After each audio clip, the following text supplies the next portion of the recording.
Buhok tunang ang mutya ni Larikson at ang asawa niyang Apwak na isinulat ni Ginalyn Magdalena.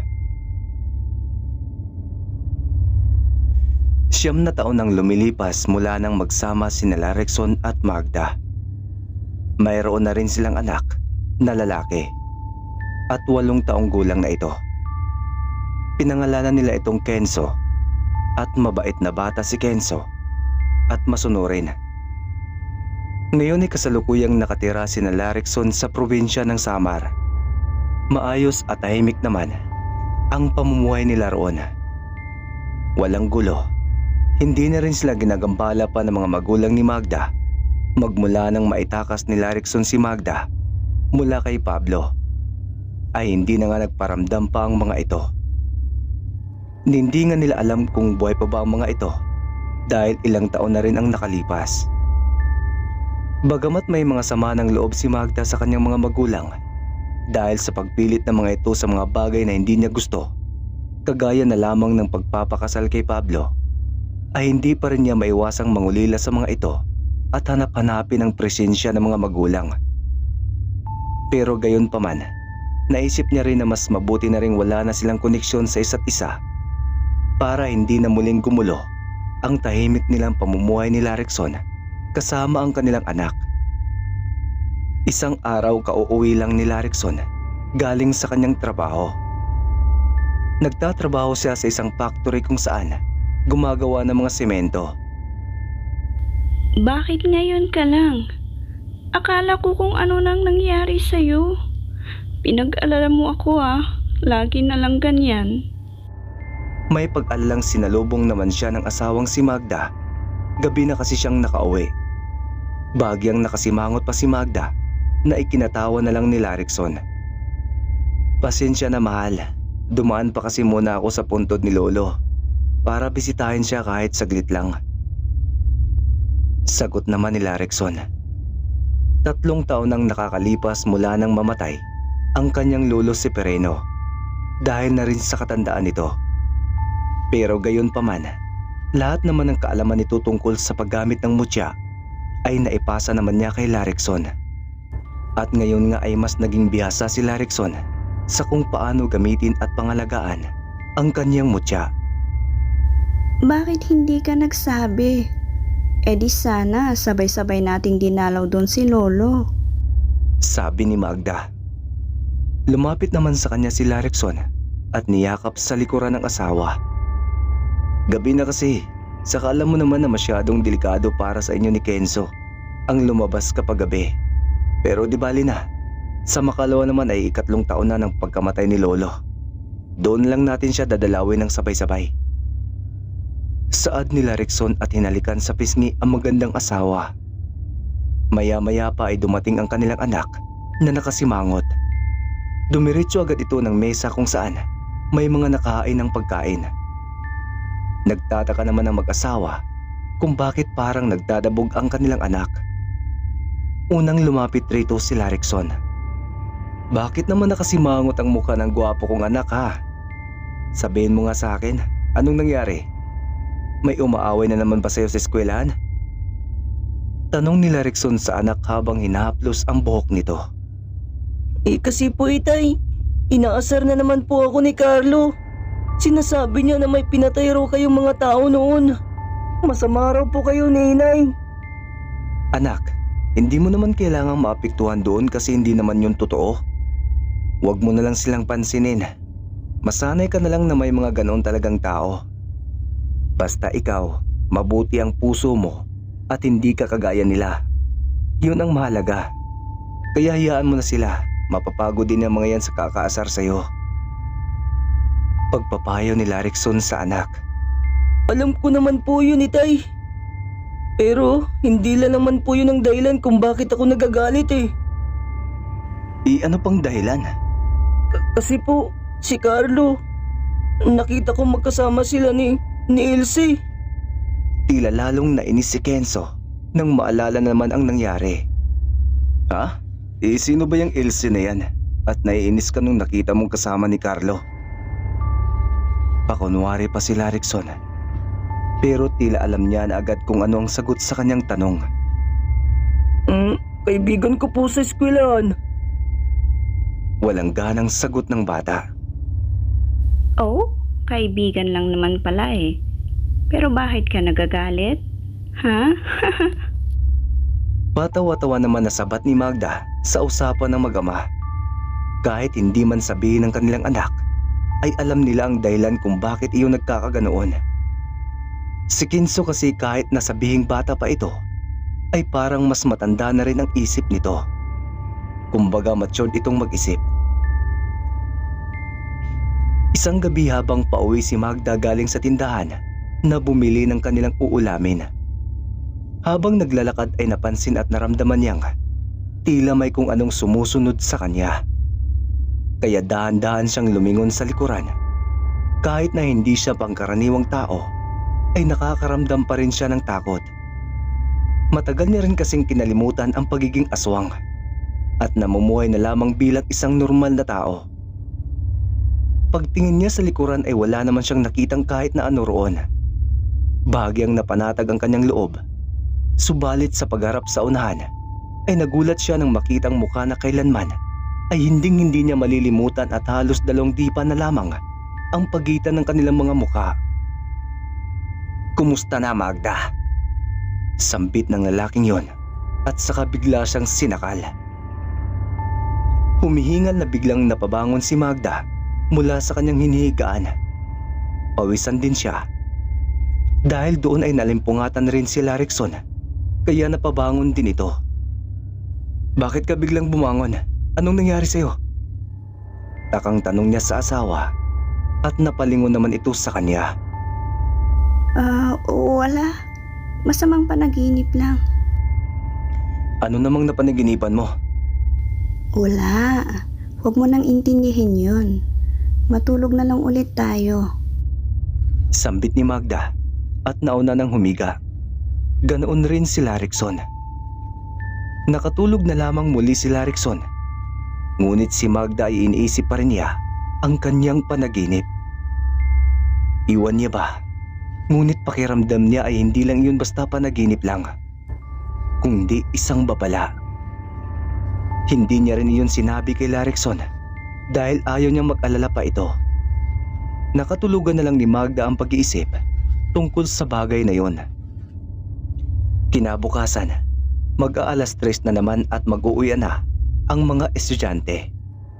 Kaya naman gumayak na si Magda para masundo na sa eskwela ng anak na si Kenzo. Medyo malapit lang naman ang eskwelahan na iyon sa bahay nila, kaya naglalakad na lang siya. Habang naglalakad, isang lalaki ang bumangga sa kanya, ngunit nilampasan lamang siya nito.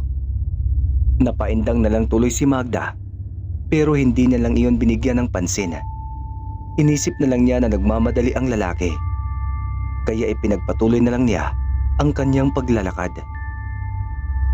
Subalit nakailang hakbang pa lamang siya nang may marinig siya na tumatawag sa kanyang pangalan. Kaya lumilingon-lingon siya, ngunit lahat ng tao na naroon ay may kanya-kanyang ginagawa kaya hindi niya mawari kung sino bang tumatawag sa kanya. At sa kawari niya ay kakaiba at pamilyar sa kanya ang busis na yon.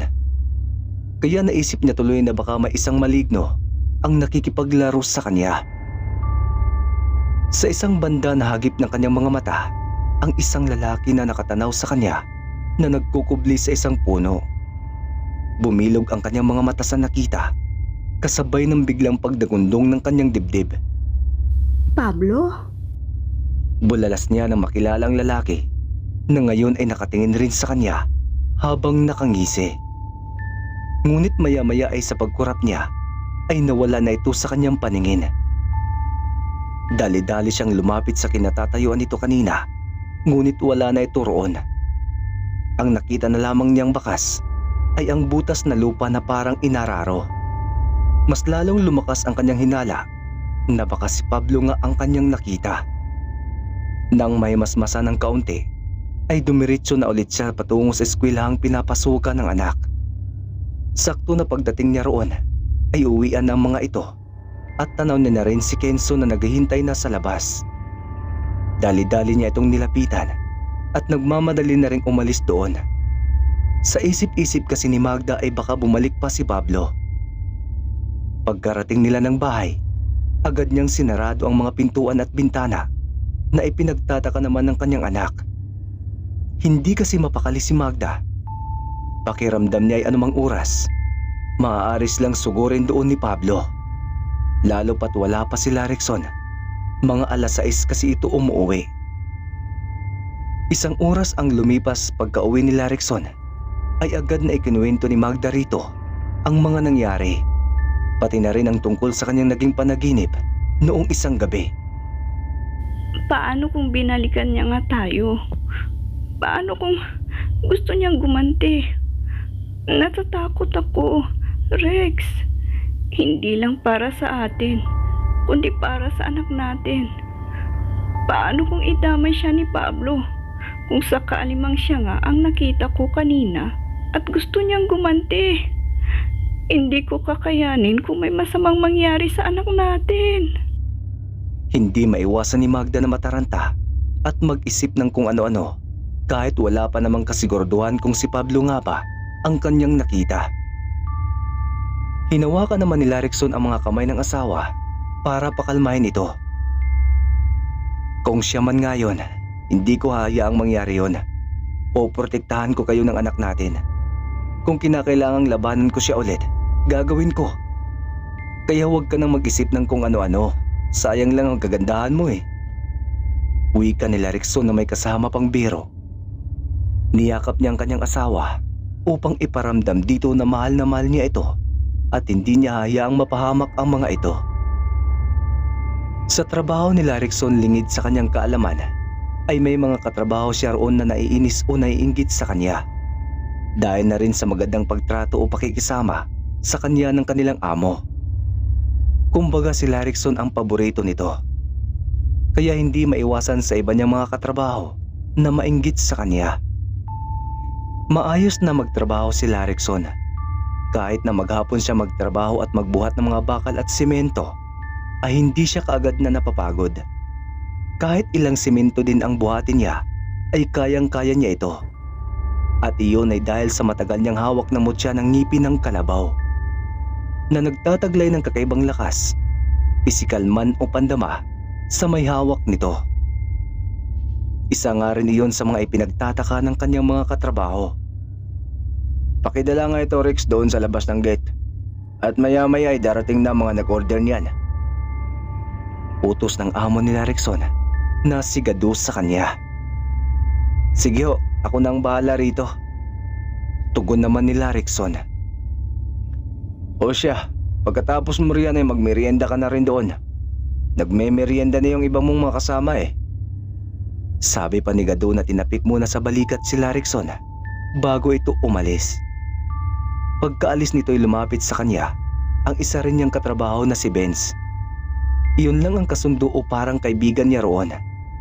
Ang iba naman ay kasundo rin niya, pero hindi lang gaya ng samahan nila ni Benz. Pre, tulungan na kita riyan. Wika ni Benz sa kanya. Hindi na pre, kaya ko na to. Sigurado ka? Eh marami-rami din yan. Baka mamaya tapos na kaming magmerienda doon eh, hindi ka pa rin tapos. Patawa-tawang sabi naman ni Benz. Para mo namang hindi mo ko kilala. Kayang-kaya ko na to. Sige na, ako nang bahala rito. Magmerienda ka na rin doon. Susunod na lang ako. Oo nga pala no. O siya sige. Sunod ka na lang ha. Saad ni Benz at umalis na. Paakyat ng ikalawang palapag ng building ng factory nila. Pagkaalis ni Benz, lumingon-lingon si Rickson sa kanyang paligid. Nang makasigurong walang ibang tao ay binuhat niya ang 6 na sako ng semento at 3 bakal ng isahan lang. Parang ang wala pa iyon sa kanya, tumakbo siya habang buhat-buhat niya ang mga iyon papunta sa labas ng gate. Hindi muna siya umalis dahil hinintay niya pa muna ang truck na kukuha niyon. Mahirap na dahil baka mawala pa ang mga ito. Lalo pat lahat ng tauhan roon ay nasa loob ng factory. Baka manakawan pa sila. Kahit nasabing hindi niya iyon trabaho, ay responsibilidad niya pa rin pangalagaan ang factory nila. lalo pat tauhan din siya roon. Paakyat na sila Rickson sa ikalawang palapag ng kanilang factory. Katatapos lang kasing ma-deliver ang mga semento nila. Kaya papunta na rin siya sa kanyang mga kasama at pagdating niya roon ay patapos nang magmerienda ang iba habang ang iba naman ay kumakain pa rin. Kabilang naroon sina Ryan, Larry at Rigor. Ang tatlong iyon ang may lihim na inggit kay Rickson. Nandito na palang pinakamasipag nating katrabaho. O ito, inumin mo muna para naman may masmasan ang pagod mo. Saad ni Rigor na iniabot ang isang basong juice kay Rickson. Tinanggap naman ito ni Rex bilang pakikisama na rin. Kahit matagal niya nang napapansin na mainit ang ulo ng mga ito sa kanya. Nang akma niya nitong iinumin, ay may kung anong kakaiba siyang naaamoy sa inuming iyon. At nang tingnan niya si Rigor ay nakangisi ang mga ito. Doon siya naginala na baka may kung anong nilagay ang mga ito sa juice na ibinigay sa kanya.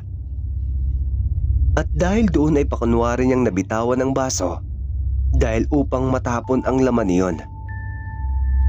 Nagkalat ito sa sahig. Bakas naman sa mukha ni Rigor na iritado ang mga ito. Pasensya na, nabitawan ko. Nakangisi ring saad ni Rickson na animoy nang iinsulto rin. Lumapit na lang si Rickson kay Benz at doon ay sumabay sa pagmemerienda. Samantala, dapit hapon na niyon, habang nagluluto si Magda ng kanilang hapunan, si Kinso naman ay naglalaro sa kanilang sala. Isasalin na sana ni Magda ang kanyang mga niluto sa mangkok, ay bigla siyang nakarinig ng maimpit na sigaw.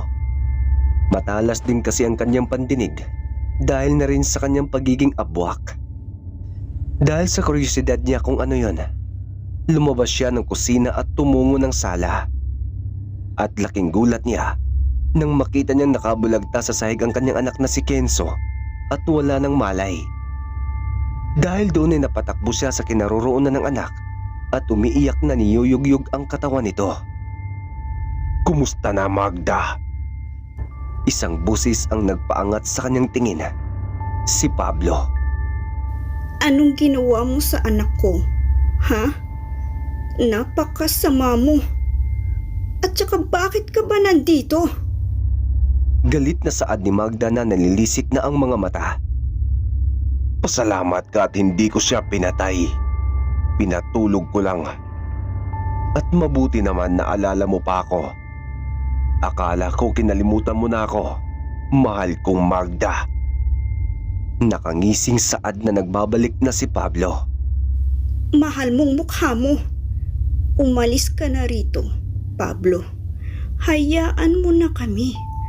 Tahimik na kami rito kaya huwag mo na kaming guluhin. Saad muli ni Magda. "At sa tingin mo ganun na lang kadali yon?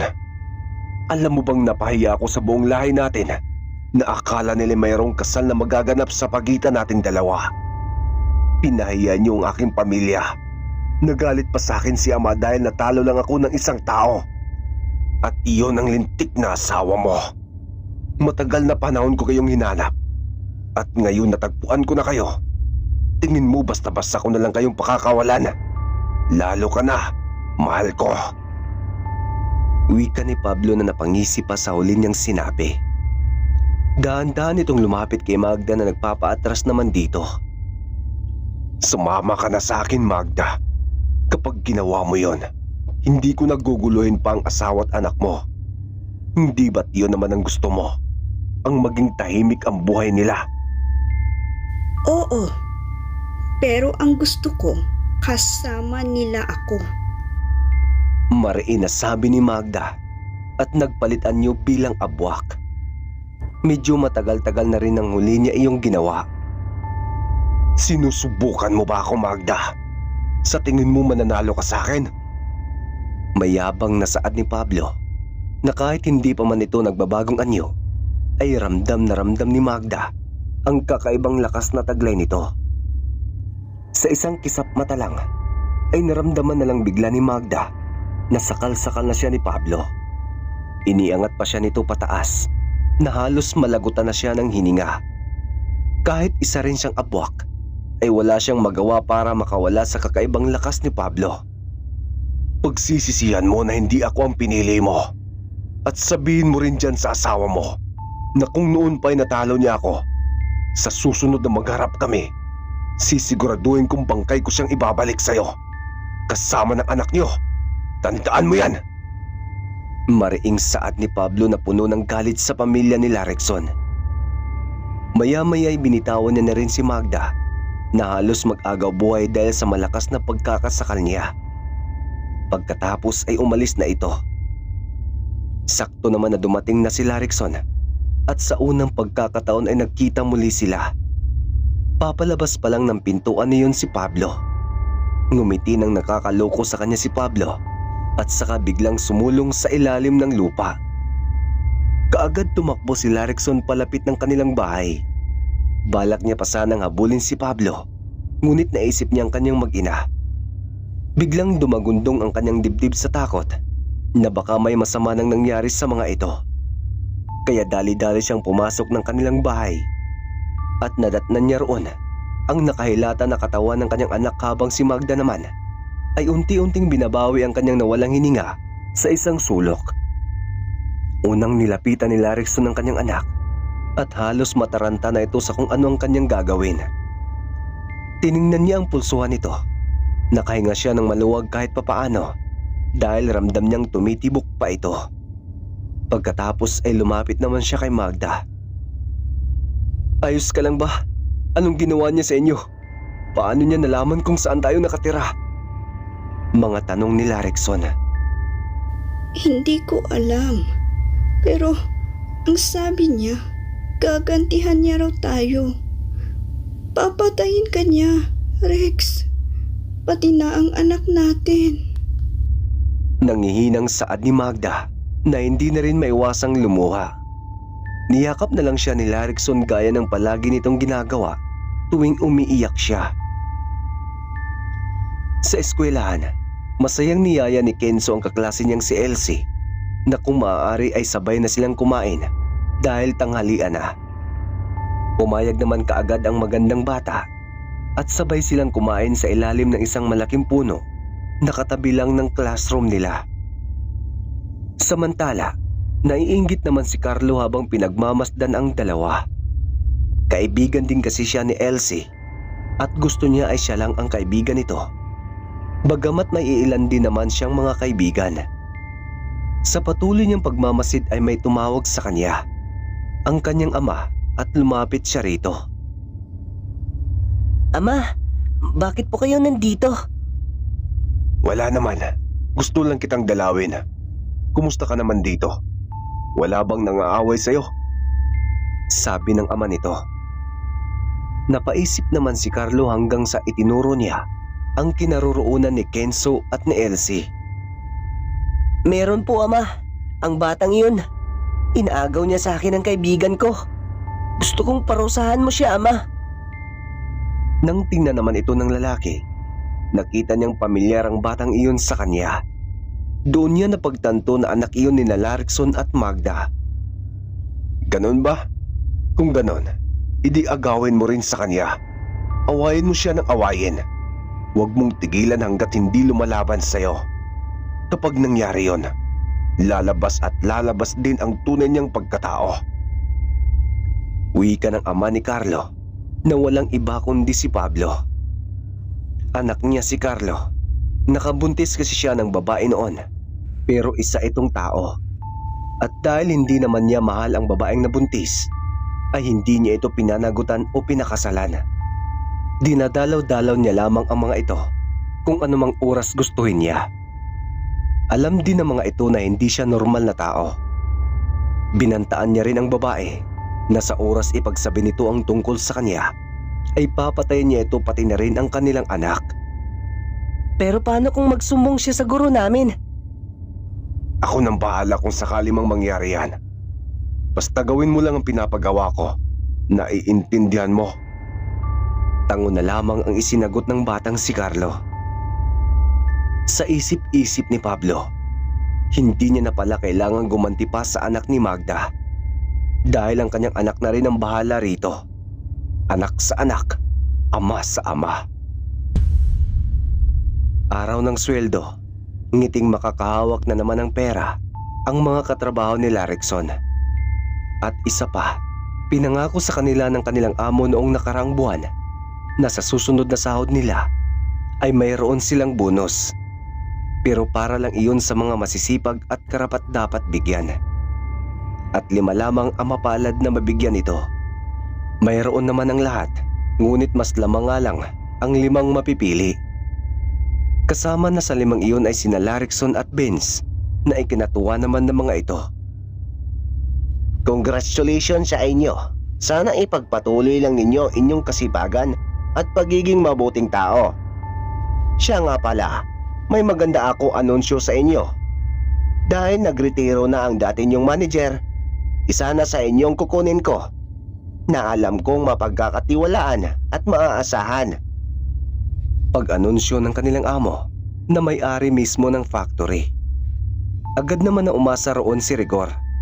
Dahil bukod sa matagal na siyang nagtatrabaho roon, ay masipag din siyang magtrabaho kapag nakatingin nga lang ang kanilang amo.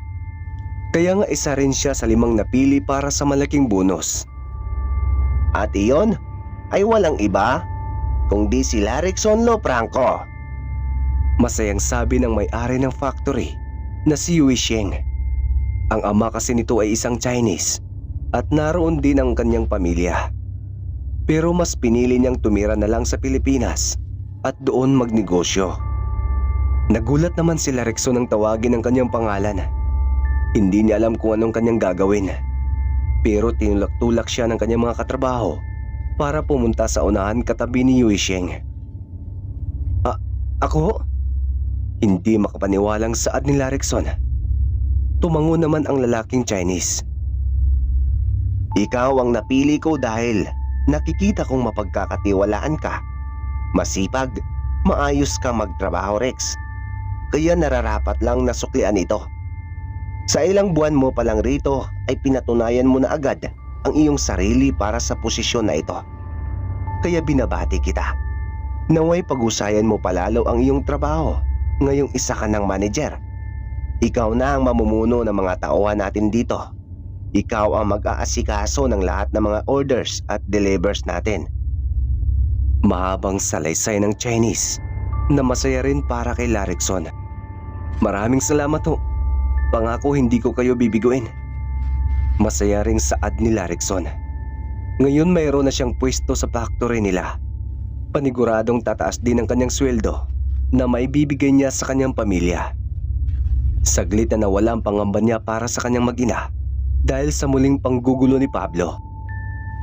Samantala, kung gaano man kasaya si Larikson ay siya namang ikinalumo at ikinadismaya ni Rigor dahil sa pag-aakalang siya ang mapipili bilang bagong manager. Masama itong nakatitig kay Larikson. Mukhang sumagad na yata talaga ang pagkainggit na nahantong na sa galit. Dahil doon ay padabog siyang umalis na sumunod din naman ang 2 niyang kaibigan. Lintek! Ako dapat yon. Ako dapat ang nandoon. Hindi ang Larikson na yon. Sip-sip talagang tarantadong yon. 5 taon ako nagtatrabaho dito. Samantalang siya ilang buwan lang nakakuha agad ng posisyon. Umanda siya sa akin. Ipapatakim ko sa kanya kung paano ako magalit. Galit na saad ni Rigor at malakas na hinampas ang kanyang kamay sa mesa. Tama ka dyan. Napakasipsip. Akala mo kung sino? Saad din ni Larry. Anong plano? Papatayin ba natin? O bubugbugin? Pahihirapan? Saad naman ni Ryan. Mamayang uwian, harangin natin siya sa daan. Alam kong siya lang mag-isa tuwing umuwi kaya wala tayong puproblemahin. Wika ni Rigor na hinahanda ng kanyang kamao para sa masamang balak nila kay Larikson. Paano pala kung makilala niya tayo tapos isumbong tayo? Hindi wala na tayong trabaho tapos kulong pa. Bigla tuloy napaisip si Ryan. Bobo ka ba? Malamang hindi tayo magpapakilala. Basta ako nang bahala dun. Basta siguraduhin nyo lang na walang makakalam na gagawin natin ito. Naiintindihan nyo? Napatango na lang ang dalawa. Natatawa na agad si Rigor habang iniisip niya ang mga maaari niyang gawin kay Larikson at ang pagmamakaawa nito na huwag siyang saktan habang tumutulo ang mga pulang likido sa bibig nito dulot ng panggugulpi nila. Nagmamadali ng maglakad si Larikson para agad na siyang makarating ng kanilang bahay. Tila kinakabahan na naman kasi siya at kung ano-ano na naman ang pumapasok sa kanyang isip tungkol sa kanyang mag-ina. Habang naglalakad na patigil siya nang may mga armadong lalaki ang humarang sa kanya. Napairap na lamang siya at inaasahan na niya iyon. "Huwag na kayong magtakip ng mukha. Kilala ko kung sino kayo." Wika ni Larikson sa tatlong lalaki na humarang sa kanya. Nakabunit na itim ang mga ito at nagtataka ang tatlo dahil doon ay nalis na nila ang kanilang mga takip sa mukha. Bakit ang bilis mong nalaman?" Takang tanong ni Ryan na napapautal pa na may halong kaba. Iniisip niya kasi na baka isumbong sila ni Larikson. "Kung may bala kayo sa akin, huwag ngayon at huwag niyo na ring tatangkain. Hindi niyo alam kung anong kaya kong gawin. Baka pagsisihan niyo lang sa huli." Saad ni Larikson na may halong pananakot sa tatlo. Wala siyang balak saktan ng mga ito at gamitin ang mutya para sa mga ganoong klaseng tao na hindi alam ang ginagawa. Tinatakot niya lamang ang mga ito para tigilan na siya. Pero kung darating man ang araw na susubra ng mga ito, ay wala na siyang magagawa kundi ang patulan ang tatlong ito. Pagkatapos niyang sabihin yon, ay lumakad na siya muli. Ngunit nakailang hakbang pa lamang ay naramdaman niyang may akmang susugod sa kanya na tila hindi man lang natinag sa kanyang pananakot. Bigla siyang lumingon sa likuran at saka sinalo ang matigas na basto na dala ni Rigor na akma sana nitong ihahampas kay Larikson na siyang ikinagulat muli ng dalawang kasama ni Rigor. "Masyado na akong maraming pinoproblema. Huwag ka nang dumagdag pa." Malumanay na saad ni Larikson. Ngunit kabaliktaran niyon ang ginawa niyang pagtulak kay Rigor na halos 10 hakbang rin mula sa kanyang kinaroroonan. Tumalsik ito kung saan nakatambak ang ilang basura doon. Nag-amoy basura tuloy ito. Idagdag pa ang sakit ng katawan dulot ng kanyang pagkakabagsak. Nang makita naman iyon ng dalawa, ay agad-agad itong lumuhod sa harapan ni Larikson at nagmamakaawa. "Patawarin mo kami, Rex. Napilitan lang naman kami. Si Rigor lang ang may gusto nang gawin to sa'yo. Mahawa ka sa amin. Huwag mo kaming isusumbong kay Boss Cheng. Ayaw naming mawala ng trabaho. Nakikiusap kami sa'yo." Saad ni Ryan. Ganoon rin si Larry. Napabuntong hininga muna si Larikson bago sagutin ang dalawa. "Wala akong balak gawin yon. Pero kung uulitin niyo pa to, ako na mismo magtatanggal sa inyo." Agara namang napatango ang dalawa at nang makaalis na si Larikson, agad na nilapitan ng dalawa si Rigor na ngayon ay galit na sa kanila. "Bitawan niyo ko, mga wala kayong silbi. May paghingi pa kayo ng tawad, mga linti kayo." Galit na wika ni Rigor at hindi na lamang umimik ang dalawa. Isang buwan ang lumipas gaya ng nais ni Larikson ay hindi na nga siya ginulupan ni Rigor. Pero makikita mo pa rin ang galit sa mga mata ni Rigor para kay Larikson. Naging maayos at mabuting manager rin si Larikson. Hindi niya nga binigo si Yui Cheng. Samantala, pauwi na si Magda galing mamalengke nang may makita siyang babaeng umiiyak sa may tabi ng kalsada. Sa tansya niya ay kasing idaran niya lang ito. Hindi niya sana papansinin dahil unang-una ay hindi naman niya ito kilala at ayaw niyang mangialam sa kung ano man ang dahilan kung bakit ito umiiyak. Ngunit tila ba may nag-uudyok talaga sa kanya na lapitan ito. Kaya inabutan niya ito ng panyo, pampunas sa mga luha nito. Miss? ayos ka lang ba? Bakit ka umiiyak? Tanong niya rito. Napalingon ito sa kanya at para bang biglang nahiya. Huwag kang mahiya oh. Ito, kunin mo. Pamunas mo. Basang-basa na kasi ang damit mo eh. Ako nga pala si Magda. Ikaw, anong pangalan mo? Maylin! Maikling sagot ng babae na si Maylin. Ang ganda naman ng pangalan mo. Matanong ko lang. Hindi sa nangingialam ako pero bakit ka umiiyak? Malumanay na saad ni Magda. Napayo ko naman si Maylin at nagwika ng, Wala naman, nalulungkot lang ako. Kasi hindi ako kayang mahalin ng lalaking mahal ko. Kahit may anak na kami, parang wala lang sa kanya.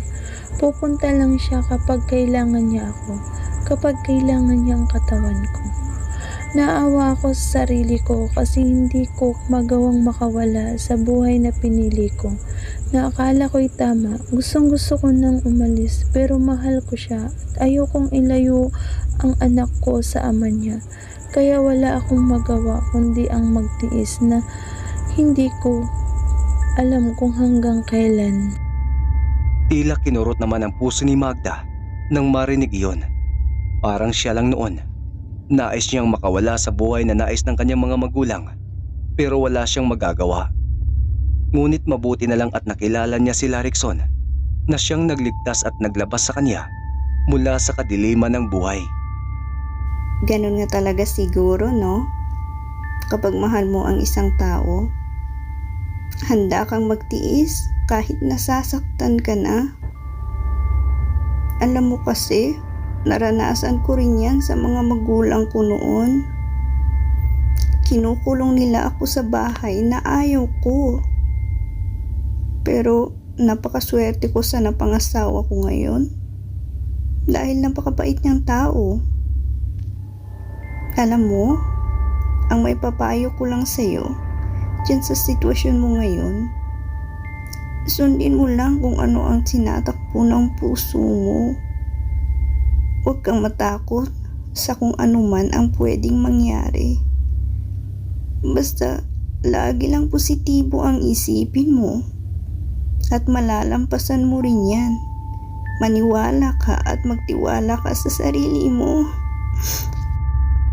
Naiiyak at nakangiting saad ni Magda na hinawakan pang balikat ni Maylin.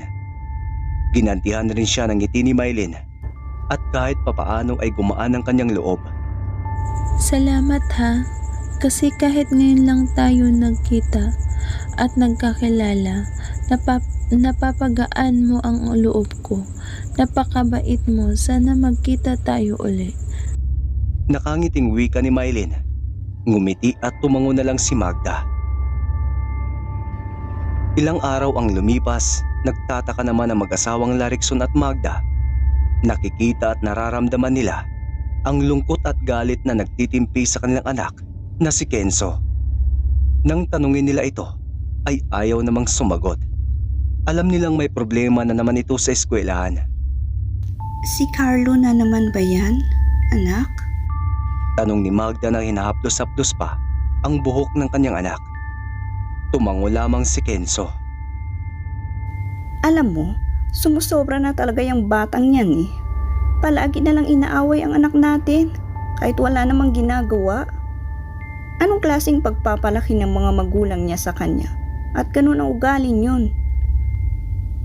Alam mo, bukas, pupunta talaga ako ng eskwelahan at irereklamo ko ang batang yun at kakausapin ko rin ang mga magulang niya. Hindi na maiwasan pa ni Magda ang magalit para sa batang si Carlo na laging umaaway sa kanyang anak. Mahal na mahal niya si Kenzo at ayaw niya na inaapi-api ito. Kaya napailing na lang tuloy si Larikson. Nais niya mampigilin at pagsabihan ng asawa ay hindi na niya ginawa pa. Nais niya rin kasing mabigyan ng leksyon o di kaya naman ay malaman kung ano ba talaga ang dahilan kung bakit parating nag-aaway ang kanyang anak at si Carlo. Kinabukasan nga, gaya ng sinabi ni Magda ay dumiretso na nga siya sa silid ng namumuno sa eskwelahan unang principal office. At doon nga'y nagreklamo siya ukol sa palaging pangaasar at pangaaway sa kanyang anak ng kapwa nito estudyante. Ipinatawag naman ng punong guro si Carlo kasama ang mga magulang nito. Mahigit 1 oras ding naghintay doon sina Magda at ng kanyang anak na si Kenzo.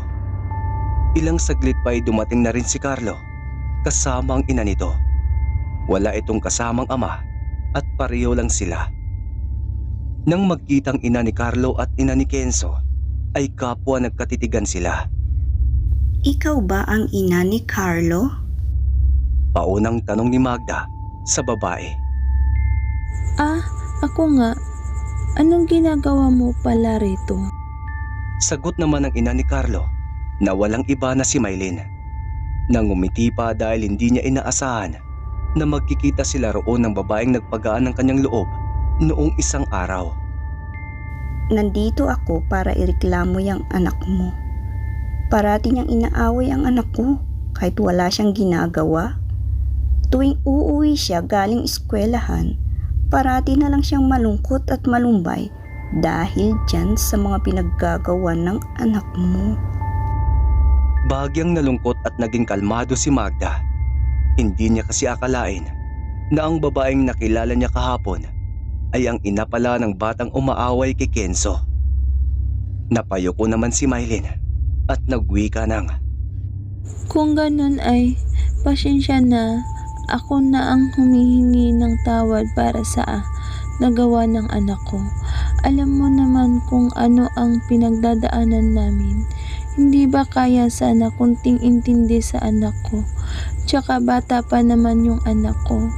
Hindi niya pa masyadong alam kung ano yung mga ginagawa niya. Patawarin niyo na sana siya. baka sa tinig ni Maylin ang pagkadismaya sa kanyang anak dahil sa mga ginagawa pala nito sa eskwelahan. Pwede ho bang mag-usap muna kami ng anak ko sa labas? Gusto ko kasi sana siyang kausapin ng kami lang. Saad muli ni Maylin, tumango naman ang punong guro bilang pagsang-ayon dito. At nang makalabas ang dalawa, ay kinausap ni Maylin ang anak sa walang masyadong tao. Bahagya pa siyang lumuhod para makausap ito ng maayos. Bakit mo naman ginagawa yun, anak? Hindi naman kita tinuruan ng ganyan. Hindi ba alam mo bang parang sinasaktan mo na rin ako kapag nananakit o nang aaway ka ng isang tao?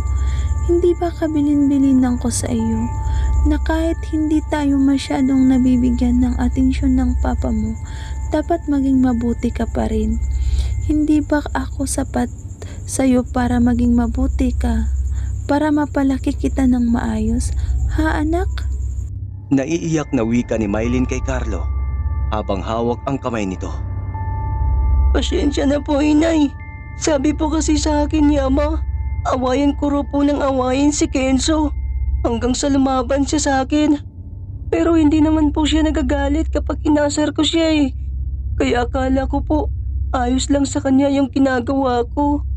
Pasensya na po talaga, inay. Pangako po, hindi na po ito mauulit. Hindi ko na po aasarin si Kenzo. Umiiyak na rin na saad ni Carlo. Napangiti naman si Maylin sa mga sinabi ng anak, pero nadismaya rin siya lalo sa ama ng anak niya na si Pablo dahil sa mga itinuturo nito sa kanilang anak. Ilang sandali pa pumasok ulit ang mag-ina sa silid kung nasaan sina Magda at doon ay nagkapatawaran na ang dalawang bata. Nangako na rin si Carlo kay Magda na hindi niya aawayin pa si Kenzo. Kasabay na rin ang paghingi niya ng tawad dito na agad din namang tinanggap ni Kenzo dahil nga sa likas din itong kabaitan. Natutuwa naman si Magda nang makita ang mga kaganapang yon at ganoon din si Maylin. Alam mo, ang galing talaga ng tadhana, no? Ginamit pa talaga yung mga anak natin para magkita tayo uli. Gaya ng hiling ko. Nakangiting saad ni Maylin habang magkasabay silang naglalakad ni Magda palabas ng eskwelahan. Iniwan na nila sina Kenzo at Carlo sa silid-aralan ng mga ito bago sila umalis. Ayos naman ang lahat, kaya wala na silang dapat na ipag-alala sa kanilang mga anak. Oo nga eh. Pasensya na nga pala kasi hinusgahan ko agad ang mga magulang ni Carlo na hindi ko alam na ikaw pala yun. Nagkamali ako. Pasensya na talaga. Pero natutuwa din ako dahil nagkita ulit tayo. Natatawa na sa ni Magda, pero seryoso naman ito sa kanyang sinasabi. Siya nga pala, matanong ko lang. Ang ama ba ni Carlo ay yung lalaking ikwento mo sa akin noon na hindi ka kayang pahalagahan o mahalin? Yun ba ang ama ni Carlo? Anong pangalan niya? Hindi na napigilan pa ni Magda na tanungin ang bagay na yon kahit nag-aalinlangan man. Baka kasi masaktan muli ang kaibigan. Bumuntong hininga naman si Mylene bago na pagdesisyonang sagutin ang tanong ni Magda. Hindi pa rin mapigilan ni Magda na isipin ang tungkol sa pangalan ng asawa ni Mylene. Nang sabihin kasi nitong Pablo ang pangalan ng lalaking minamahal ni Mylene, ay nagulat talaga siya. Bagamat alam niyang hindi lang naman ang kilala niyang Pablo ang may pangalan ng ganoon, ay hindi niya pa rin talaga maiwasang mapaisip ang tungkol sa bagay na yon. Si Pablo kaya iyon? Tanong na naman ni Magda sa kanyang sarili na hindi talaga mapakali.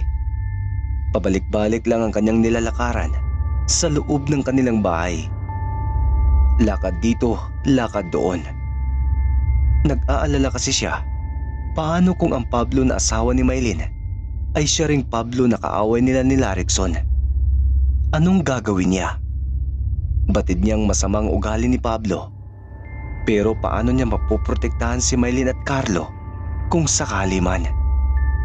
Hindi ako matatahimik hanggat hindi ko nakikilala ang Pablo na asawa mo, Mylene. Bahala na. Sambit muli ni Magda na napagdesisyon ng puntahan ang bahay ni na Mylene. Sakto at nagbigayan sila ng address ng kanilang mga bahay bago sila naghiwalay noong huli nilang pagkikita. Samantala, hindi naman maipinta ang ekspresyon ni Mylene nang muling dumalaw sa kanyang bahay si Pablo. Alam na niya ang dahilan kung bakit na naman iyon naroon. Gagamitin na naman siya. Ngunit sa isang banda ng kanyang puso ay masaya siya dahil kahit na ginagawa lamang siya nitong parausan tuwing pumupunta ito roon, ay nakikita at nakakasama niya naman ito kahit na sa maikling oras. Kasalukuyan siyang naguhugas ng pinagkainan ni Carlo. Pinaalmusal niya kasi muna ito bago tumungo ng eskwelahan. Hindi niya lang muna pinansin si Pablo. Umupo kasi ito ng sopa at doon ay humiga na parang pagod na pagod.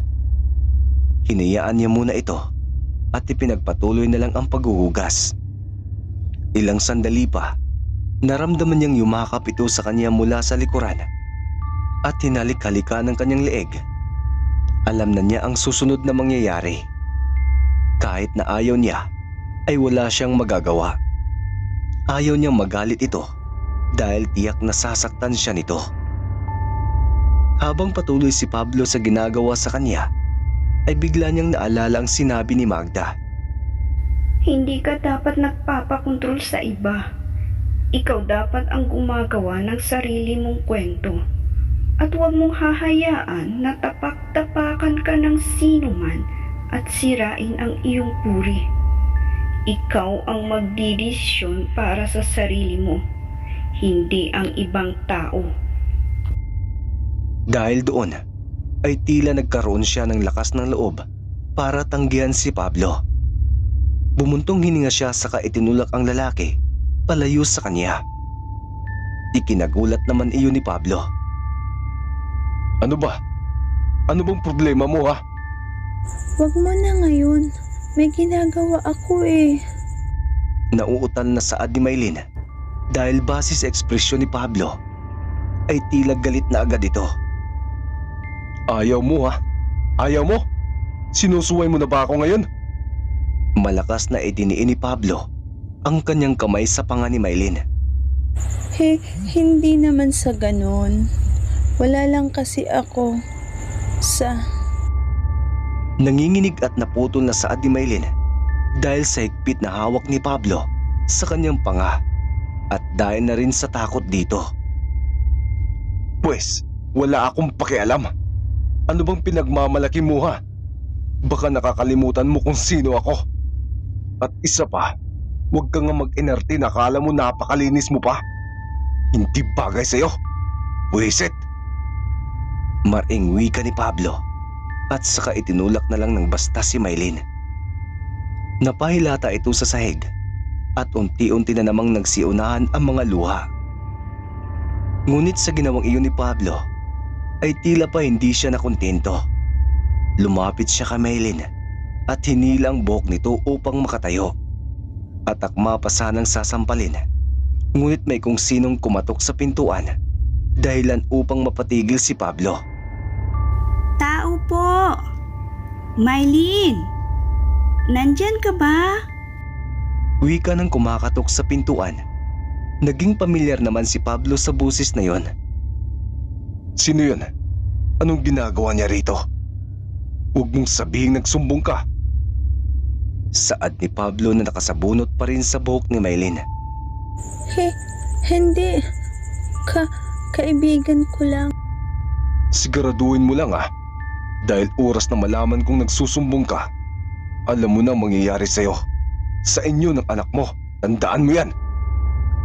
Wika ni Pablo at saka binitawan na ang buhok ni Maylin. Pagkatapos nito ay umalis na rin ito. Sa likod ito ng bahay dumaan. Agad-agad namang inayos ni Maylin ang kanyang sarili. Pinunasan ang mga luha at inayos ang buhok.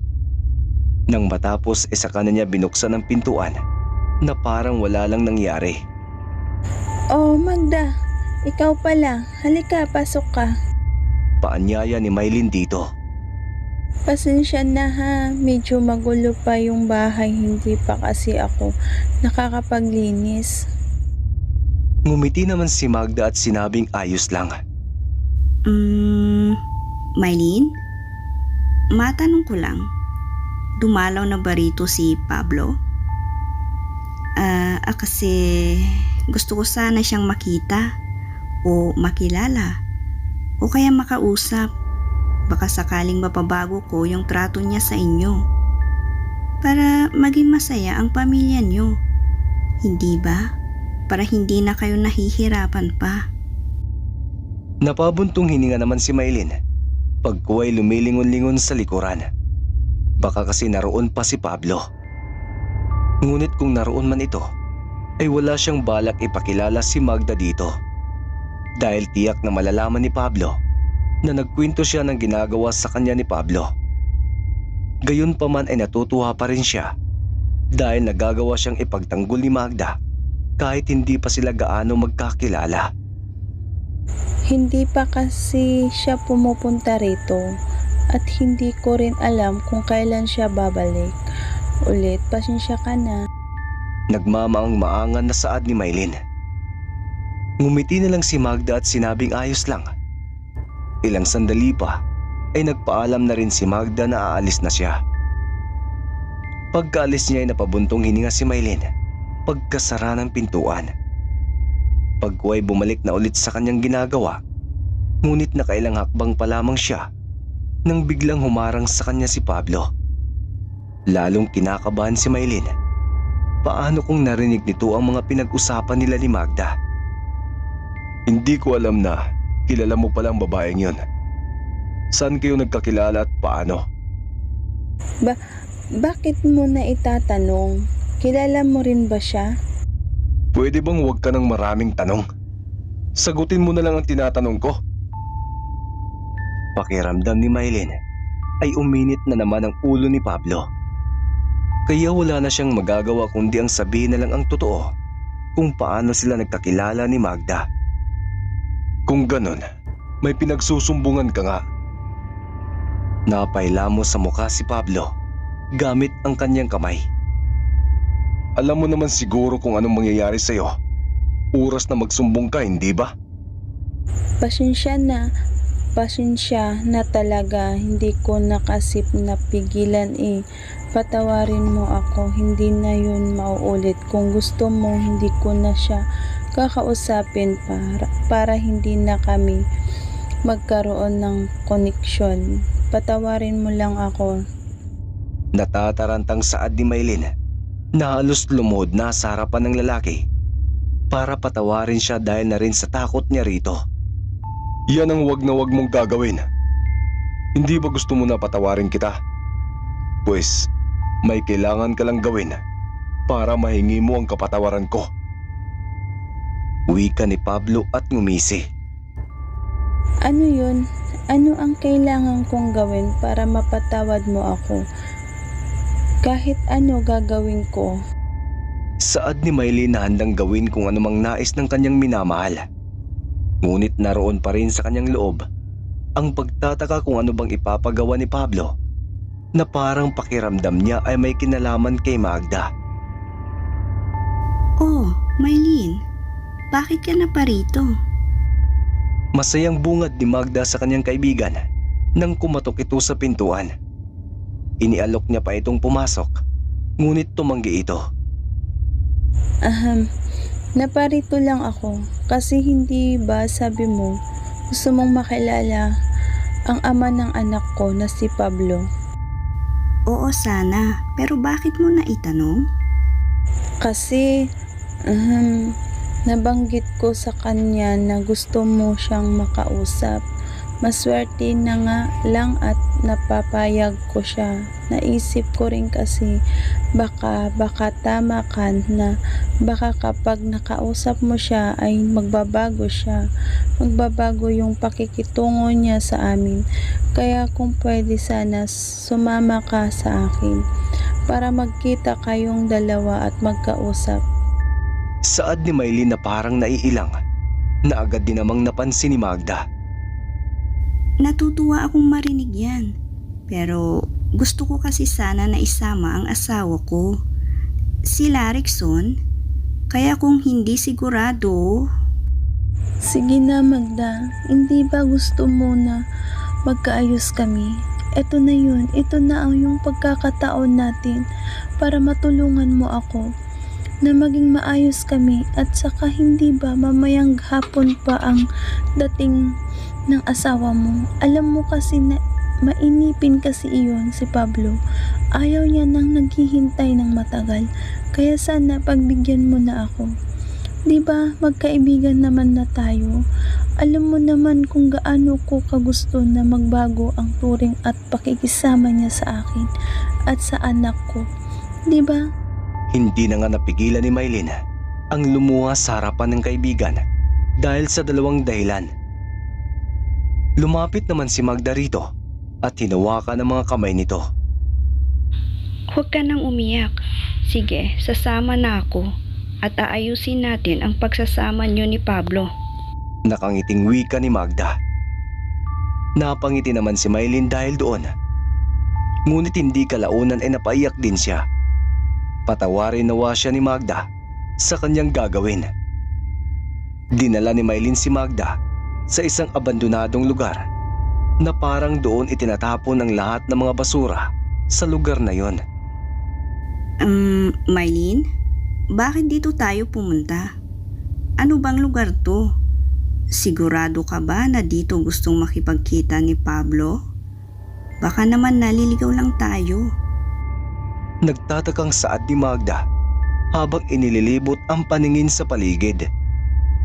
Nakararamdam din siya ng kakaiba na para bang may hindi magandang mangyayari. Wala namang kibo at sagot doon si Maylin. Magsasalita na sana muli si Magda para yayain na si Maylin na umalis doon. Ngunit isang lalaki ang lumabas mula sa isang mga nakatambak na basura na kanina pang nagtatago roon. Pablo? Bulalas ni Magda. Halika na Maylin, umalis na tayo rito.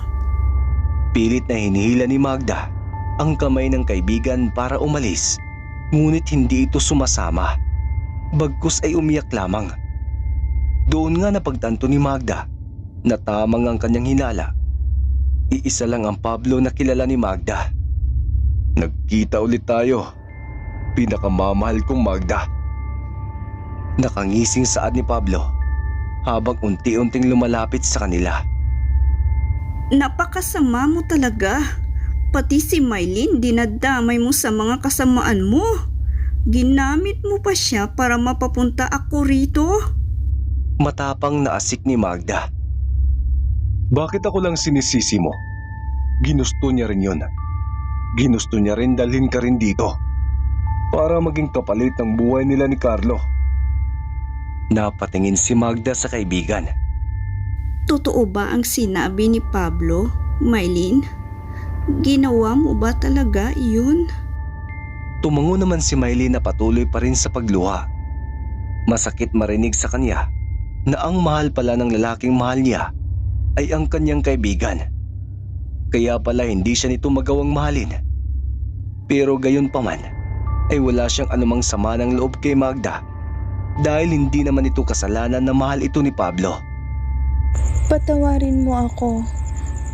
Kung nagawa ko iyon sa iyo, sana mapatawad mo ako. Wala kang dapat ihingi ng tawad. Hindi mo kasalanan iyon. Saad naman ni Magda na lumapit kay Mylene. Dapat na ba akong maiyak? Nang iinsultong wika ni Pablo at saka nagbitaw ng malakas na pagtawa na lalong ikinainis ni Magda.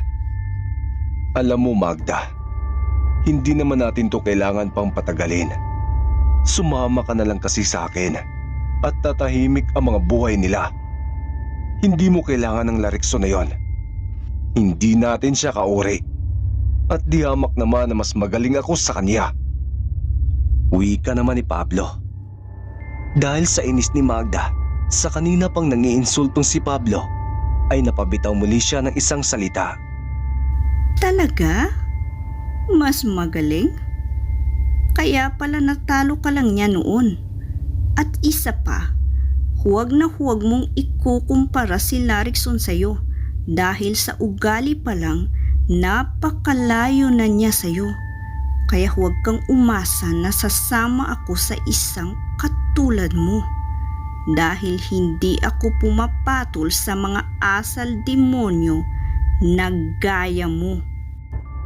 Asik ni Magda na anumang oras ay handa niyang kalabanin si Pablo para maprotektahan ang kanyang sarili at ang kanyang kaibigang si Mylene. Talaga? Mas magaling? Kaya pala natalo ka lang niya noon. At isa pa, huwag na huwag mong ikukumpara si Larikson sa'yo dahil sa ugali pa lang, napakalayo na niya sa'yo. Kaya huwag kang umasa na sasama ako sa isang katulad mo. Dahil hindi ako pumapatol sa mga asal demonyo na gaya mo.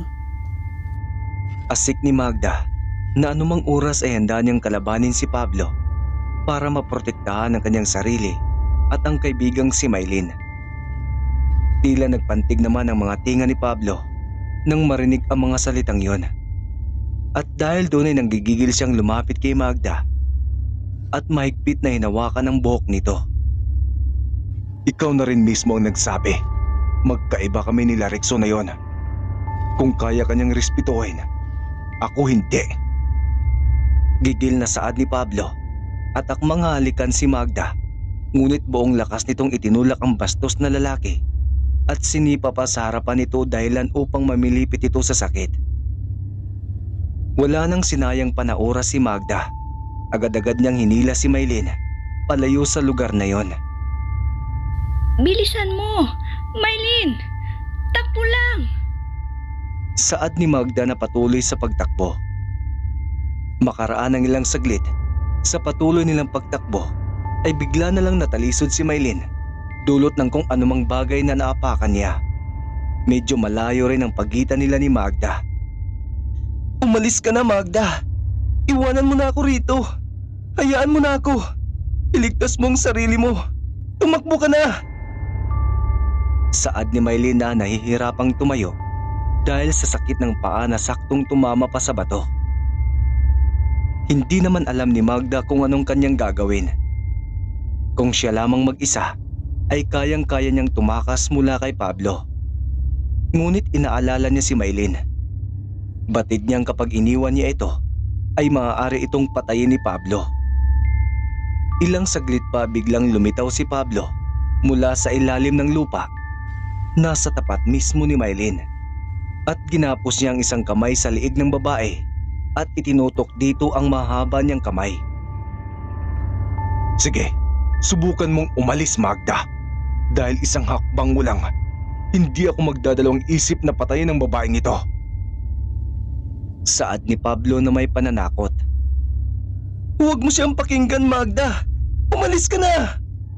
Pagsabat naman ni Maylin, sinaway naman ito ni Pablo at sinabihang manahimik na lang. Gagawin mo ba talaga yan sa ina ng anak mo, Pablo? Ha? Sigaw ni Magda na patuloy pa ring naguguluhan sa kung ano ang kanyang dapat gawin. Wala akong pakialam. Kilala mo ko, Magda. Kapag sinabi ko, ginagawa ko. Kaya ngayon mamili ka. Papatayin ko ang babaeng ito o sumama ka sa akin. Muling tanong ng masamang abwak na si Pablo. Dahil doon, wala nang nagawa pa si Magda kundi ang sumuko kay Pablo. Kilala niya kasi ito. Kapag may sinabi ito ay ginagawa talaga nito. Ayaw niyang mapahamak ang kaibigan. Paano na lang si Carlo kung sakaling patayin nga nito si Maylin? Hindi kakayanin ng konsensya niya na may mapahamak na tao dahil lang mas inisip niya ang kanyang sarili. Samantala, patungo sila Rickson sa opisina ng amo na si Yue Cheng para ipakita ang listahan ng mga umuorder sa kanila at magpapirma ng mga kailangan nitong pirmahan. Para pagkatapos noon ay makakauwi na siya. Nang nasa harap na siya ng pintuan ng opisina nito, kumatok muna siya bilang paggalang sa privacy nito.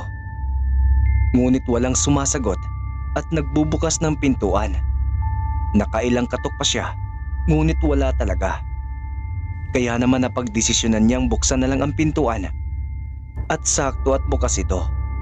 Subalit ng pagbukas niya ng pintuan, ay isang kagimbal-gimbal ang bumungad sa kanya. Ang kanyang Chinese na amo na si Yue Cheng, nakahandusay sa sahig na puno ng saksak ang katawan. Dali-dali niya itong nilapitan at nabitawan niya na nga ang mga hawak niyang papel. Sir Cheng, ano ang nangyari sa inyo? Sino ang may gawa nito? Sambit ni Rickson na nakaluhod sa harapan ng nag-aagaw buhay na amo. Si Rigor. Iyon lamang ang huling nasambit nito at saka nawala ng buhay. Hindi naman makapaniwala si Rickson kung hindi siya nagkakamali. Ang katrabaho niyang si Rigor ang posibleng pumatay kay Yue Cheng. Hindi niya akalain na magagawa iyon ni Rigor. Nang may masmasan ng kaunti, ay dali-dali siyang lumabas ng silid na yon. Subalit isang hakbang pa lamang nang makalabas siya, ay may mga pulis na siyang nasalubong kasama si Rigor. Eh ano, hulihin ninyong taong yan. Wika ni Rigor na itinuturo si Rickson. Positibo sir, patay na ang biktima. Sabi pa ng isang pulis na pumasok sa loob. Suminyas naman ang isang pulis na namumuno sa mga pulis na naroon sa kanyang mga kasama. Agad-agad namang hinawakan ng dalawang pulis si Rickson sa magkabilang kamay nito. Teka, bakit niyo ako hinuhuli? Anong kasalanan ko? Nagtatakang saad ni Rickson. Sa presinto ka na lamang magpaliwanag, sir. Wika naman ng isang pulis. Sandali lang. Kung iniisip niyo na akong pumatay kay Sir Yue Cheng, nagkakamali kayo. Hindi ko magagawa yun. Kararating ko nga lang din dito eh. At ayan na yung nadatnan ko. Pero buhay pa siya nung maabutan ko. At sinabi niya sa akin kung sinong pumatay sa kanya. Huwag niyo kong hulihin, sir. Dahil wala akong ginagawang masama. Ang taong yan, siya ang itinuro ni Sir Yue Cheng bago siya mamatay. Bakit hindi siyang hulihin ninyo? Dagdag pa ni Rickson. Huwag ka nang mag-imbento ng kwento, Rex. Kitang-kita naman, oh. Ikaw ang huli niyang kasama nang mamatay siya. At halatang nagmamadali ka kaninang umalis. Bakit? Para makatakas ka? At ngayon idadamay mo pa ako? Ganyan ka na pa talaga kadesperado ha? Pagtatanggol ni Rigor sa kanyang sarili. Sinungaling ka! Ikaw ang pumatay sa kanya! Galit na wika ni Larrickson. Bitawan niyo ko! Biglang tumalsik ang dalawang pulis na humahawak kay Larrickson na ikinagulat naman ng mga ito. Tumakbo si Larrickson palayo roon, ngunit agad itong binaril ng pulis. Subalit nagtaka ang mga ito nang tila hindi man lang tumagos sa balat ni Larrickson ang bala ng baril, gayong kitang-kita nila na tinamaan ito. Hindi siya tinatabla ng bala. Paano nangyari yon? Napatanong na lang ang pulis sa kanyang sarili. May sa maligno talagang taong yan, sir. Kaya dapat nyo talagang siyang hulihin. Pagsabat ni Rigor, pagkuway palihim itong ngumiti at wala na siyang problema. Si Larrickson na ngayon ang pinagbibintangang pumatay kay Yue Cheng na dapat sana ay siya. Nang mapatay niya si Yue Cheng, ay agad-agad siyang lumabas ng opisina nito dahil sa takot na may makakita sa kanya. Ngunit nang makalayo-layo na siya, nakita niya si Larrickson na tila papunta sa opisina ng kanilang amo.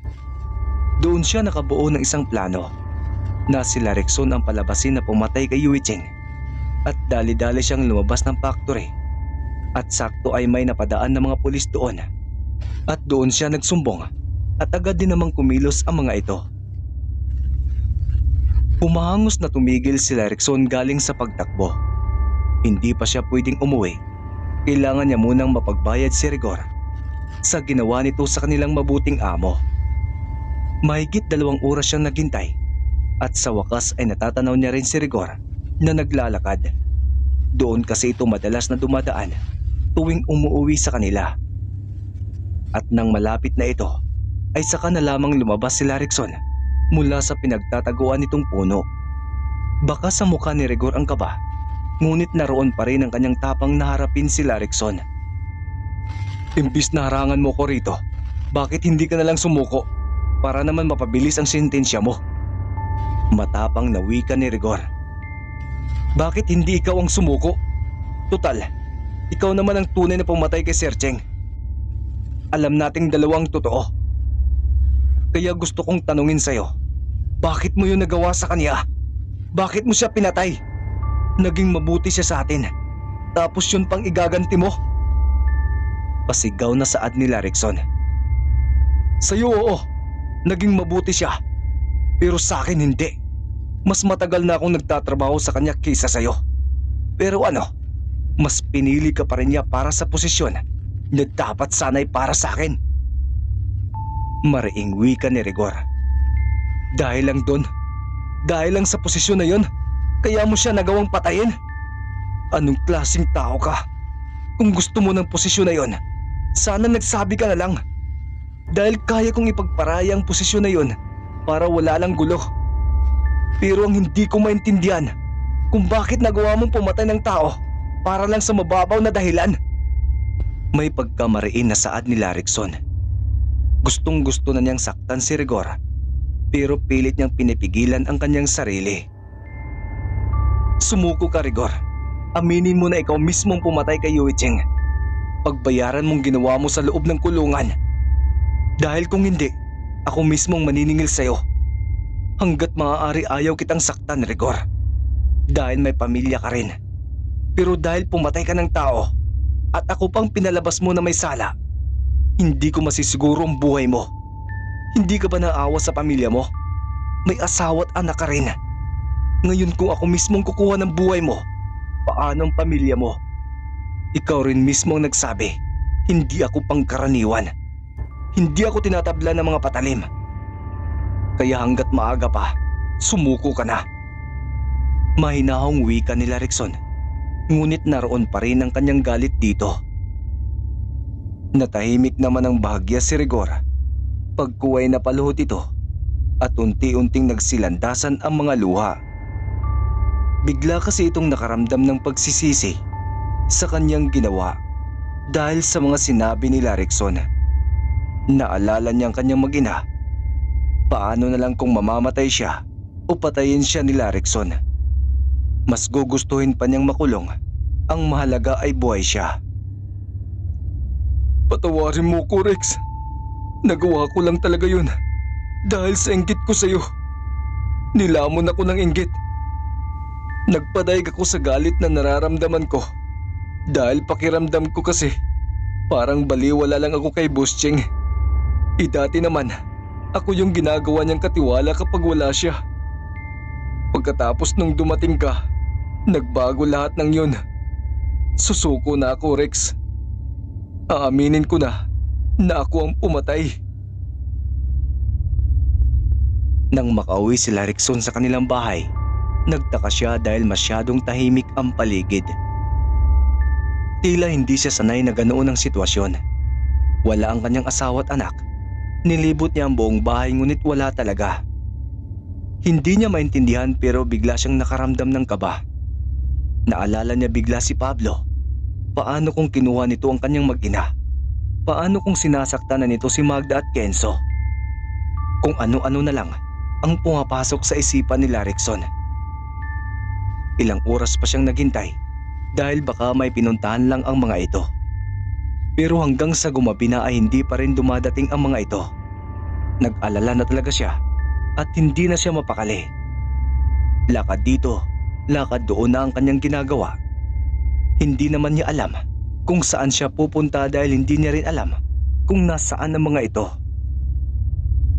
Ilang saglit pa habang naghihintay siya sa may tapat ng pinto ay may isang tao ang biglang sumulpot sa harapan ng gate ng kanilang bahay. Nagtaka si Rickson. Saglit niya pa itong tinitigan. Pagkuway may bigla na lang itong binatong papel na binilog-bilog pa. Pagkatapos ay umalis na rin. Dinampot naman ni Rickson ang papel na yon at tiningnan kung anong nakasulat. Nagulat siya sa laman ng sulat na yon. Nakasaad doon ang sulat na galing kay Pablo. Na kung nais pa raw ba niyang makita ng buhay ang kanyang mag-ina, ay pumunta lamang siya sa lugar na sinasabi nito sa sulat. Napakuyom ng kamao si Rickson. Kung babasaging baso lamang ang papel na yon, ay malamang ay nabasag na dahil sa tindi ng pagkakuyom niya sa kanyang kamao. Tama nga ang kanyang hinala. Hawak nga ni Pablo ang kanyang mag-ina. Nang gabi ring iyon, ay agad na siyang naganda ng mga gamit na dadalhin niya. Kasama na roon ang baril na ibinigay sa kanya ng kanyang lolo noon na hindi niya rin naggamit noong una silang magharap ni Pablo. At syempre ang kanyang hawak na mutya, ang mutya ng ngipin ng kalabaw. Hindi na siya halos nakatulog ng gabing yun dahil sa labis na pag-alala sa kanyang mag-ina. Kinabukasan, dumaan muna siya sa puntod ng kanyang lolo at doon humingi ng gabay. Lolo, sa labang kong ito, sana kasama pa rin kita. Gabayan niyo sana ako sa pangalawang laban namin ni Pablo. Wika nila Rickson sa harap ng puntod ng kanyang lolo. Pagkatapos niya roon ay dumiretso na siya sa lugar kung saan sila magkikita ni Pablo. Nabatid niya ring naroon ng kanyang mag-ina. Makaraan lang ang ilang oras, narating na rin niyang lugar na sinabi ni Pablo sa sulat. Isa yung abandonadong lugar. Sa loob niyon ay may malaki at lumang bahay. Saglit muna siyang tumigil. Pagkuway hinawakan ng kanyang mutya na nakasabit sa kanyang liig na ginawa niyang kwintas. Ikaw nang bahala sa akin. Gaya ng hiling ko kay Lolo, patnubayan mo rin sana ako. Ikaw at ang aking pamilya lamang ang aking lakas. Makisama ka sana sa labang kong ito. Samahan mo kong iligtas ang aking mag-ina. Bulong ni Rickson sa kanyang mutya na animoy tao na kinakausap. Ilang sandali pa'y pumasok na rin siya sa abandonadong lugar na yon. Samantala, nakakulong sa isang bakal na kulungan sina Magda at Maylin na animoy para silang mga preso na nakabilanggo. Isa ka rin palang abwak, katulad ka rin pala ni Pablo. Pagbasag ni Maylin sa katahimikan nilang dalawa, nagulat talaga siya sa mga revelasyong naganap. Oo, patawad kung hindi ko agad nasabi sa iyo. Sagot naman ni Magda. Ayos lang. Hindi mo naman responsibilidad na sabihin yun sa akin eh. Ani pa ni Maylin. Galit ka ba sa akin, Maylin? Biglang tanong ni Magda nang tumahimik na naman sila. Kasi baka iniisip mo na kasalanan ko kung bakit hindi ka magawang mahalin ni Pablo. Dahil magpasa hanggang ngayon, gustong-gusto niya pa rin akong makuha. Pero maniwala ka, walang namagitan sa amin. Kahit kailan, hindi ko siya minahal at mamahalin. Dahil si Larikson lang ang tanging nasa puso ko. Paliwanag ni Magda. Alam ko naman yun eh. Hindi mo kasalanan yun. Kasalanan ko rin naman kung bakit ako nasasaktan ng ganito. Dahil masyado akong umaasa na magbabago pa siya. Masyado akong nagpaalila sa pag-ibig ko sa kanya. Kaya kasalanan ko rin ito. At saka, patawarin mo ako ha. Kasi kung hindi dahil sa akin, wala ka sana rito. Hindi ko naman kasi alam na ito palang plano niya. Mangyak-ngyak na wika ni Maylin. Magda, kung ano man ang mangyari sa akin dito, ikaw na sanang bahala sa anak ko ha. Kahit na may dugo siya ni Pablo, sana mahalin mo pa rin siya na parang tunay mo ring anak. At doon na nga tuluyang bumuhos ang mga luha ni Maylin. Ano bang sinasabi mo, Maylin? Huwag ka nga magsalita ng ganyan. Makakaalis tayo rito. Darating si Larikson. Naniniwala akong ililigtas niya tayo. Walang mangyayaring masama. Okay? Ipanatag mo ang iyong kalooban. Saad ni Magda at hinawakan ang mga kamay ni Maylin. Ramdam niya kasi ang takot na nararamdaman nito. Aminado rin siyang natatakot siya. Ngunit hindi para sa kanya, kundi para sa kanyang anak na ngayon ay nasa tabi niya lang at takot na takot din. Pinadukot kasi ito ni Pablo sa kanyang mga alagad na abwak. Sa eskwelahan kasama na rin si Carlo. Umalis na po tayo rito, Nay. Ayoko na rito. Natatakot na po ako. Mga limaw po yung mga lalaking kumukuha sa amin ni Carlo. Nakita ko po na bigla silang lumusong sa ilalim ng lupa. Pagkatapos sumaba po ang mga kuko nila. Ano po bang ibig sabihin nun, Nay? Mga halimaw po ba sila? Kakainin po ba nila tayo? Naiiyak na saad ni Kenzo. Bagamat may pagka-matured ng mag-isip, ay hindi niya pa rin maiwasan ang magtaka at matakot sa mga nilalang na nakita niya. Na ang hindi niya alam ay kauri niya rin. Huwag kang mag-alala, anak. Makakaalis rin tayo rito. Magtiwala ka lang sa akin at sa papa mo. Wika ni Magda. Darating po ba si Itay? Naniniwala akong darating siya. Hindi niya tayo pababayaan. Niyakap na lamang ni Magda ang anak para maiparamdam na mahal niya ito. Samantalang si Maylin at Carlo ay ganoon din. Maya-maya pa ay dumating si Pablo upang tingnan sila at nakangisi pa ito. Papa, bakit niyo po kami kinulong dito? Tsaka bakit niyo po sinasaktan si Inay? Akala ko po ba pamilya tayo? Pero bakit po ganyan kayo? Wika ng batang si Carlo na bahagyang lumapit sa ama. Ngunit sa loob pa rin ito ng kulungan. At sino naman ang may sabi sa'yo na isa tayong pamilya? Ang nanay mong yan? Ha? Nag-iimbento lang siya. Kahit kailan hindi tayo magiging pamilya. At wala rin akong pakialam sa inyo ng ina mo. Kaya kung ako sa'yo, manahimik ka na lang dyan. Mariin at nakangising wika pa ni Pablo na para bang walang pakialam sa nararamdaman ng umiiyak na anak. Samantala doble ang nararamdamang sakit ni Maylin nang marinig ang mga salitang iyon mula kay Pablo. Iyon ang unang bisis na nakarinig si Carlo ng mga masasakit na salita mula sa ama nito. Napakasama mo talaga, Pablo. Hindi mo man lang inisip ang mararamdaman ng anak mo sa mga sinabi mong yan. Wala ka na talagang sinasanto. Pakawalan mo na lang ako rito at maglaban tayo para matapos na to. Mariing saad ni Magda na may matapang na paghamon.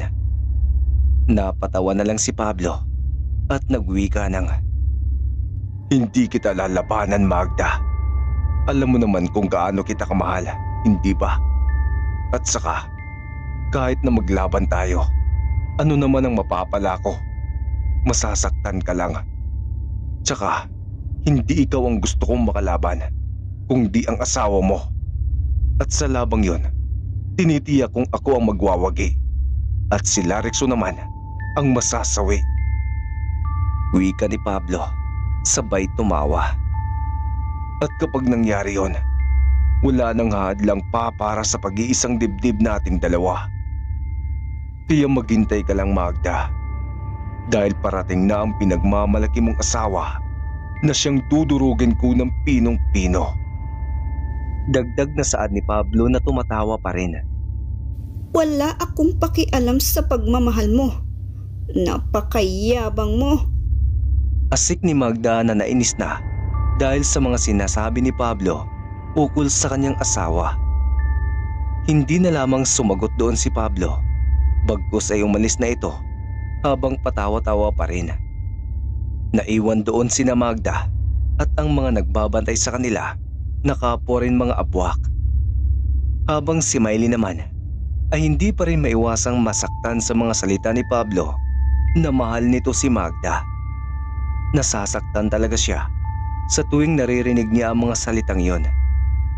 Sino ba naman ang hindi masasaktan na harap-harapan mong naririnig ang mga salitang, ang mahal ng lalaking mahal mo, ang mahal ay ang kaibigan mo. Mahigit kalahating oras pa ang lumipas, biglang nagkagulo ang lahat. Ayon pa sa isang lalaking abwak na kararating lang, na ibinabalita ang nangyayari sa 3 abwak na nagbabantay sa kanila. Bantayan niyo raw ng mabuti ang mga bihag dahil dumating na yung Larixon. Sa ngayon ay sasalubungin na siya ng pinonong Pablo, sabi nito at pagkuway umalis din. Sumilay naman sa mga labi ni na Magda at ng anak nitong si Kenzo nang marinig na nariyan na si Larixon. Dahil din doon ay tinangka ni Magda na sirain ang bakal na nagsisilbing harang upang sila'y makalabas. Subalit nabigo siya. Huwag mo nang tangkaing tumakas pa, Magda, dahil hindi kayo makakalis dyan, sabi pa ng isang abwak na nagbabantay doon nang makita ang ginagawang iyon ni Magda. Natuon tuloy ang pansin doon ni Magda, kaya naman kinausap niya ito. Bakit ba kayo patuloy na nagpapaalipin kay Pablo? Masama ang ginagawa niya. Bakit hindi na lang kayo magbagong buhay at magpakalayo-layo sa mga masasamang abwak na gaya ni Pablo? Hindi yung nagpapakaalipin kayo sa kanya. At alam niyo rin ba na kapag namatay kayo ay walang halaga iyon sa kanya dahil mga utusan lang ang turing nila sa inyo. Saad ni Magda na tila pinagbabago ang isip ng dalawang nagbabantay sa kanila. Nagkatinginan naman ang dalawang lalaki pagkuway nagsalita ang isa. Hindi kami katulad mo na taksil at walang pagmamahal sa ating lahi, pasigaw na saad ng isa. Maya-maya pa nagulat sina Magda nang biglang humandusay sa sahig ang dalawang bantay na abwak. At pagkatumba ng mga ito, tumambad sa harapan nila ang dalawang nilalang, babae at lalaki. Napatulala naman si Magda nang makilala kung sino iyon habang papalapit ang mga ito. Ama? Ina? Halo-halong emosyon ang nararamdaman ni Magda ng mga oras na yon. Naroon ang galit, lungkot, takot at tuwa. Anak! Sabay na wika ng mga magulang ni Magda. Lumapit sa kanyang ina nito at mangiyak-ngiyak na hinawakan ang pisngi ng anak na punong-puno ng pangungulila dito. Habang ang kanyang ama naman ay alertong nagbabantay sa paligid at patingin-tingin kung may paparating pa ba. Ano hong ginagawa niyo rito? Paano niyo nalaman na nandito kami? Naiiyak din na saad ni Magda. Saka na lang namin ipapaliwanag iyon, anak. Sa ngayon ay kailangan na muna namin kayong mailabas dito bago pa may mga dumating. Nakangiting wika ng ina ni Magda. Masaya naman si Magda ngunit pagkuway, tumanggi siya. Kung itatakas niyo lang ako rito para ilayo kay Larikson, huwag na lamang po dahil hindi ko siya iiwan. Saad ni Magda ng bahagyang umatras, bagamat nasa loob pa rin sila ng kulungan. Hindi anak, hindi namin gagawin yon. Ang totoo niyan, nandito kami para tulungan kayo at ang asawa mo. Nagsisisi na kami sa mga maling desisyon na nagawa namin sa'yo. Kaya sana, hayaan mo kaming bumawi sa inyo ngayon. Kahit sa paraan man lang na ito, may padama namin na tunay kaming magulang sa'yo.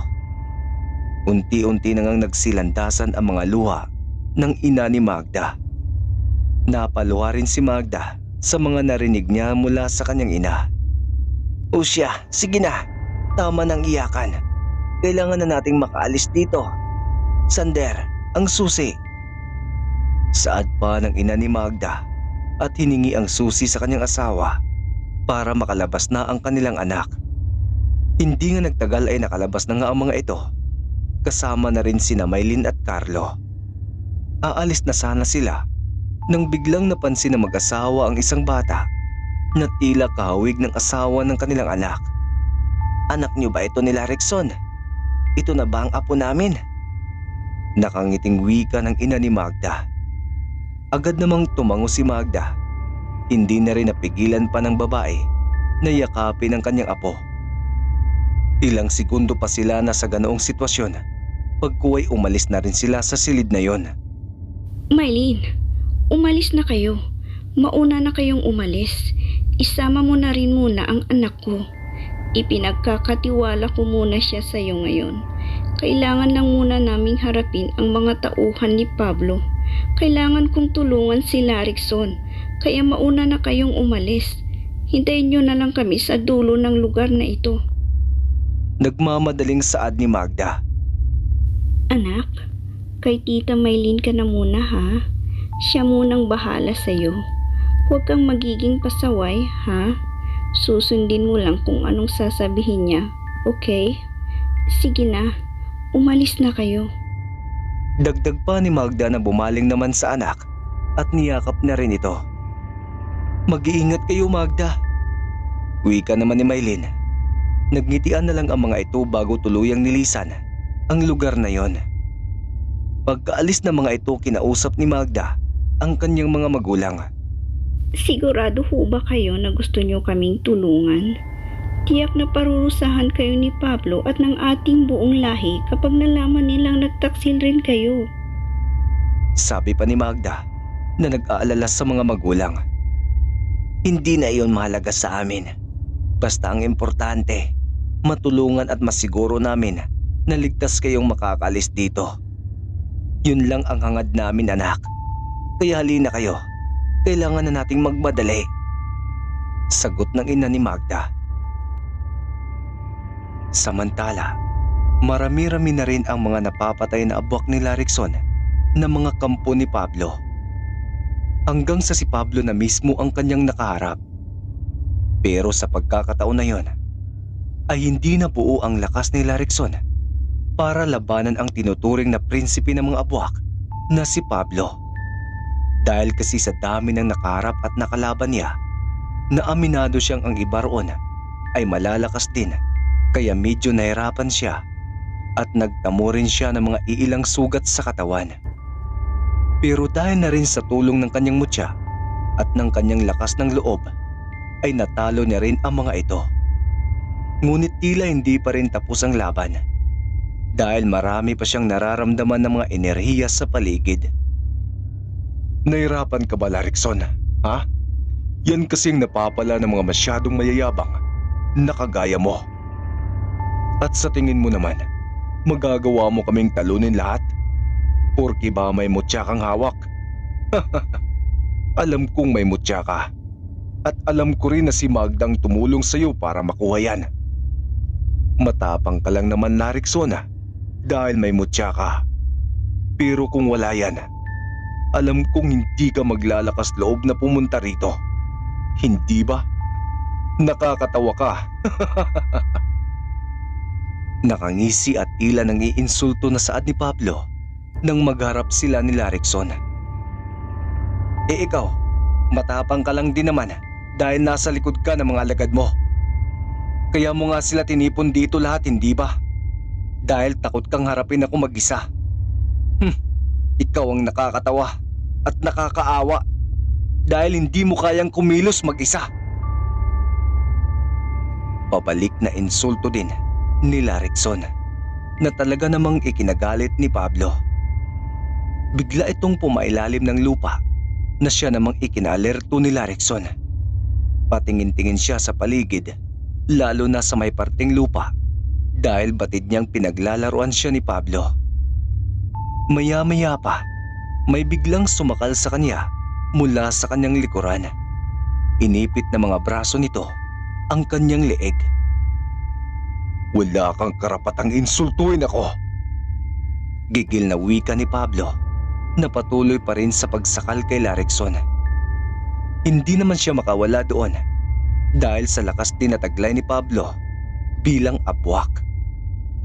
Ilang saglit pa, bigla na lang napatumba si Pablo nang may pumalo sa kanyang batok, dahilan upang makawala si Larikson mula sa kanya. Paglingon ni Larikson, sumilay sa kanyang mga labi nang makita ang pinakamamahal niyang si Magda na agad din siyang nilapitan. Mabuti at ayos ka lang. Akala ko kung ano nang nangyari sa inyo. Nasaan nga pala si Kenzo? Wika ni Larikson nang makalapit si Magda. Napatanong din ito nang mapansing wala ang kanilang anak. Pinasama ko muna siya kay Maylin para tumakas. Huwag kang mag-alala dahil may tiwala ako kay Maylin. Alam kong hindi niya rin pababayaan ang anak natin. At may maganda rin akong balita sa iyo. Nagkaayos na kami ni na ama at ina. Ang totoo niyan, sila ang tumulong sa amin para makaalis kami sa kulungan na pinagkulungan sa amin. Tutulungan nila tayo. Sama-sama nating haharapin si Pablo at tatapusin na natin ang laban na ito ngayon. Sagot ni Magda habang inalalayan si Larikson na makatayo. Mga traidor kayo! Mga wala kayong utang na loob! Asik ni Pablo sa mga magulang ni Magda na siyang pumukpok sa kanyang likod.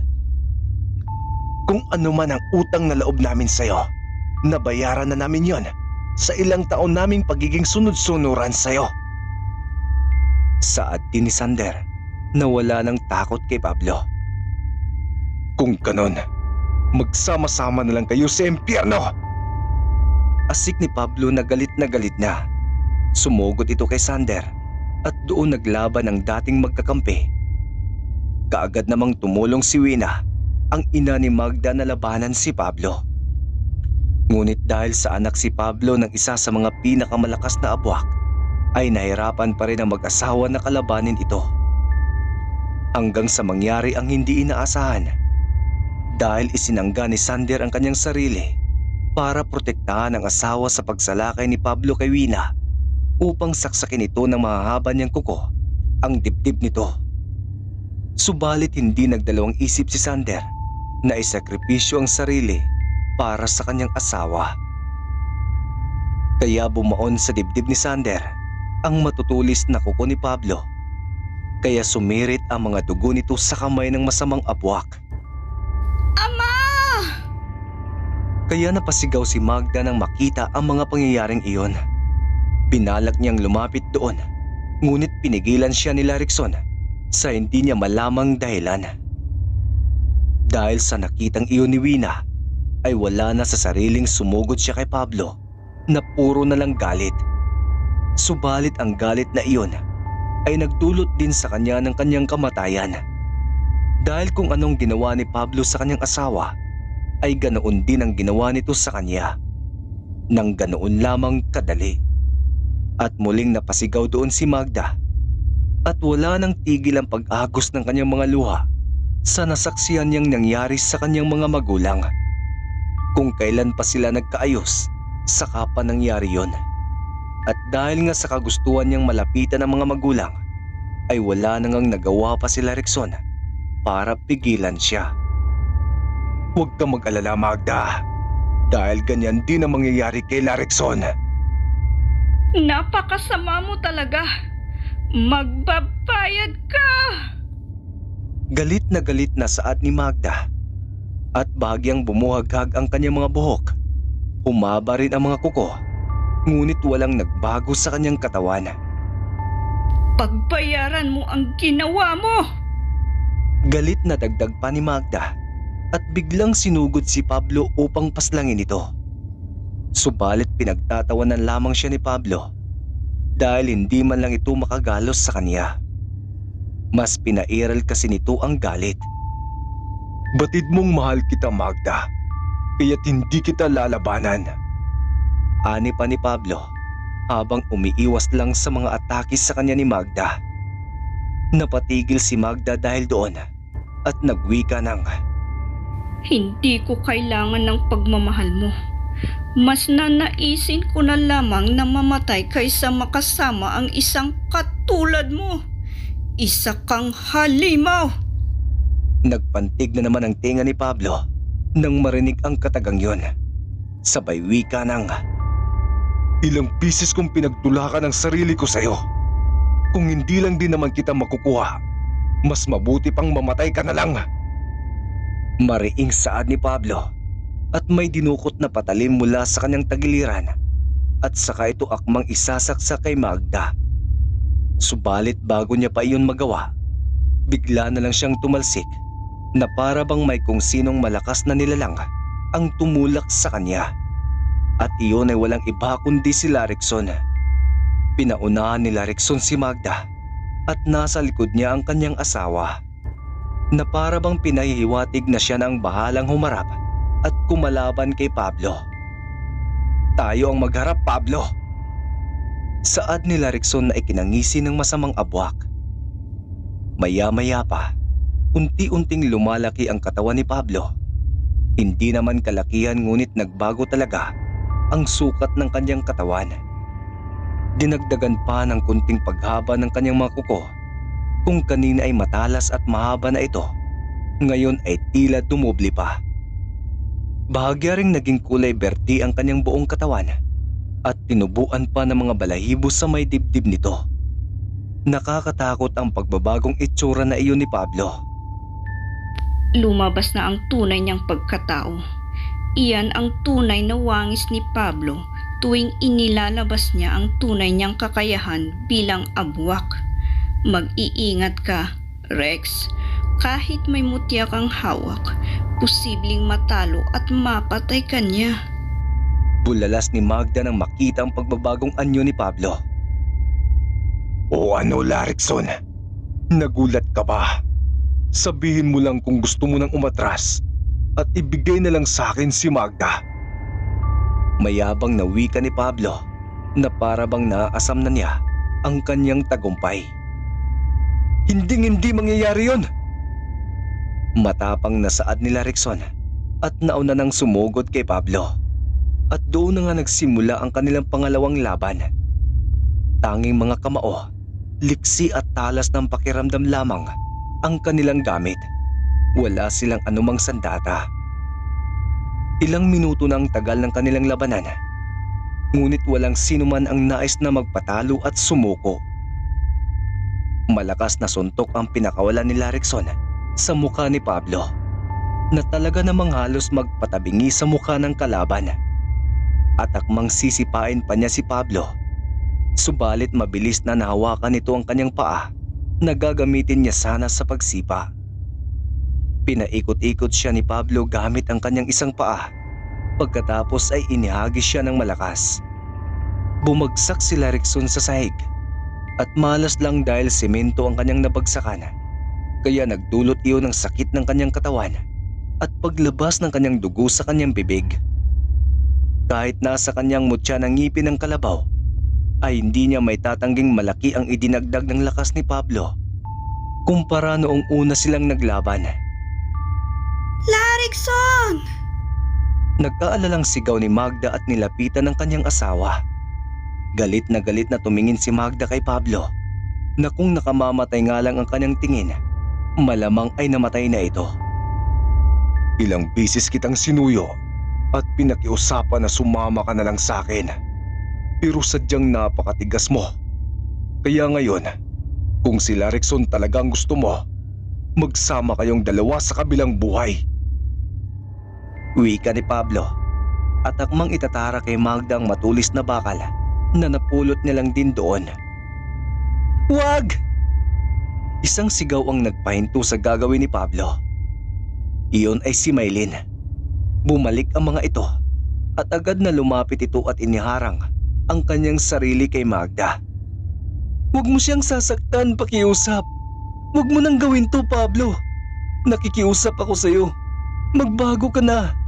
Hindi pa huli ang lahat. Mangiyak-ngiyak na wika ni Maylin na sinusubukang kumbinsihin ang lalaki kahit alam niyang malabo pero nagpapakasakali pa rin siya.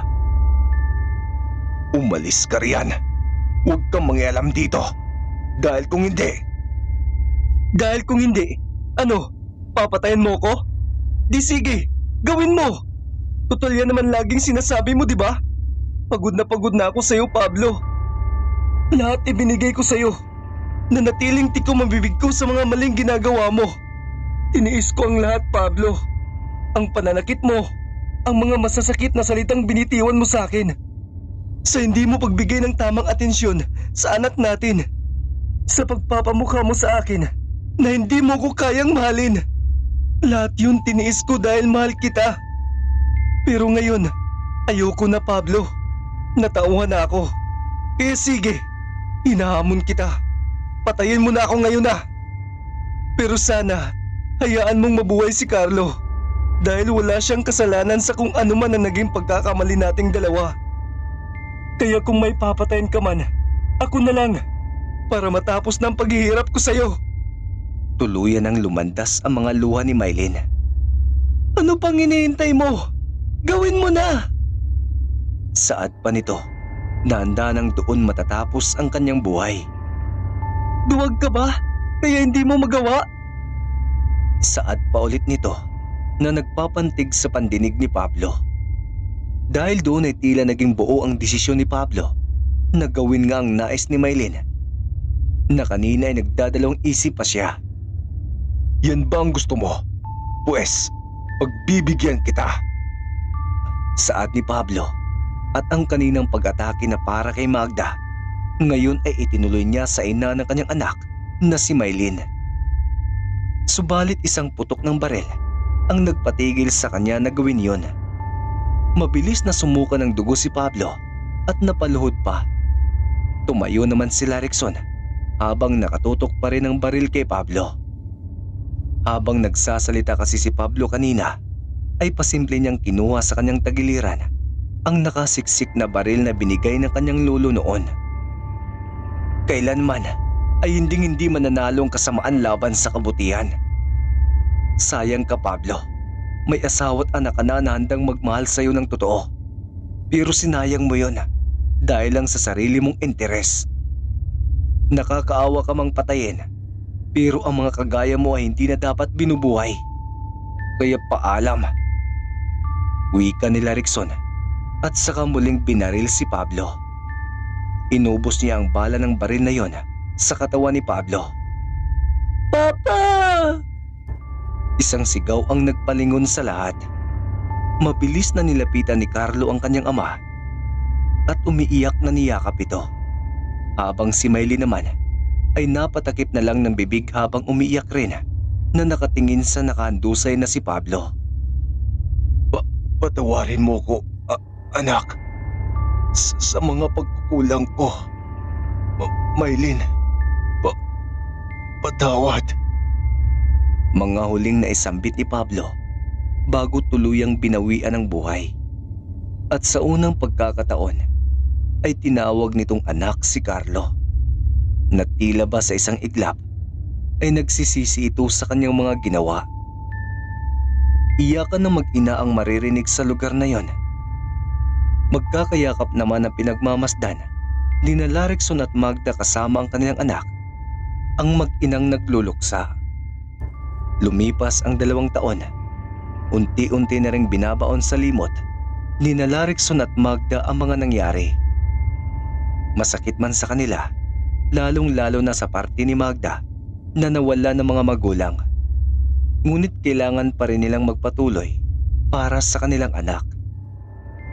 Samantalang sina Maylin at Carlo ay umuwi sa kanilang probinsya kung saan naroon ang mga magulang ni Maylin para makalimot.